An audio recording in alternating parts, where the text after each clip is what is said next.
He was turning pages with the stump of his sword hand when the Knight of Flowers entered, removed his cloak and sword belt, and hung them on a wall peg next to Jaime's. "I saw you in the yard today," said Jaime. "You rode well." "Better than well, surely." Sir Loras poured himself a cup of wine and took a seat across the half-moon table. A more modest man might have answered, "My lord is too kind," or "I had a good mount." The horse was adequate, and my lord is as kind as I am modest. Loras waved at the book. "Lord Renly always said that books were for maesters. This one is for us.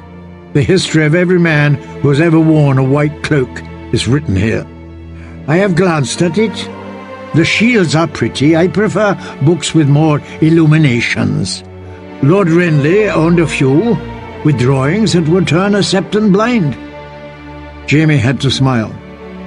"There's none of that here, sir. But the histories will open your eyes. You would do well to know about the lives of those who went before." "I do.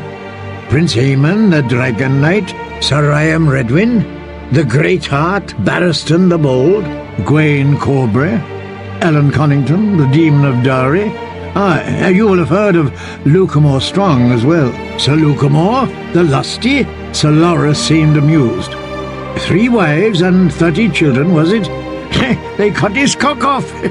Shall I sing the song for you, my lord? "And Sir Terence Toyne bedded the king's mistress and died screaming.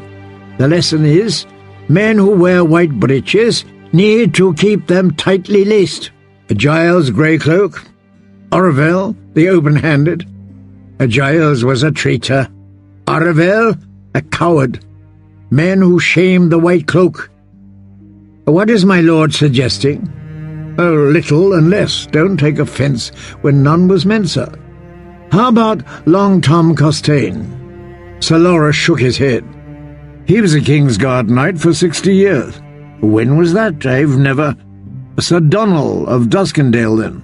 "Well, I may have heard the name, but—" "Addison Hill, the White Owl, Michael Mertens, Geoffrey Norcross. They called him Never Yield. Red Robert Flowers. What can you tell me of them?" "Flowers is a bastard name, so is Hill. Yet both men rose to command the King's Guard. Their tales are in the book. Roland Darkland is in here too, the youngest man ever to serve in the King's Guard until me.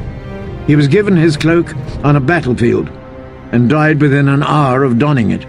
He can't have been very good. Oh, good enough. He died, but his king lived. A lot of brave men have worn the white cloak. Most have been forgotten. Most deserve to be forgotten. The heroes will always be remembered. The best, and the worst. So one of us is like to live in the song. And a few who were a bit of both, like him." He tapped the page he had been reading. "Who?" Sir Loras craned his head around to see. 10 black pellets on a scarlet field? I do not know those arms." "They belong to Criston Cole, who served the first Viserys and the second Aegon." Jaime closed the white book. "They called him Kingmaker."